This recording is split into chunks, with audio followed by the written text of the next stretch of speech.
Ar egzistuoja tas vienintelis arba vienintelė? Deja, ne. Jeigu mes kalbame apie brandžią meilę, tai ten nėra tokios milžiniškos chemijos, ten viskas yra pastovu, lieta, ramu, pastovu, be dramos, jeigu biškai kyla. Bet kai vyksta tas sprogimas meilės, tiesiog mes atanam kažkokią su milžiniškai chemija ir mes negalim apie jį negalvoti ir panašiai, tai kyla iš tavo traumas, nes tu jautiesi nepilnas iš vidaus.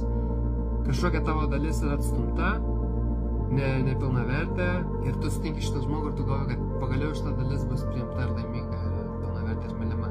Bet tas žmogus tau to nesuteikia. Iš pradžių jis tau tai suteikia, taip atrodo, bet po to jis tave skaudina, įkža tau peilį į širdį, išrauna tavo širdį, suvalgo ją ir išmeta. Ir tada tu atėsi, oh my god, aš maniau, kad čia bus tas žmogus, bet pasirodo jisai yra visai kitas žmogus, negu aš galvojau, kad jisai yra. Ir čia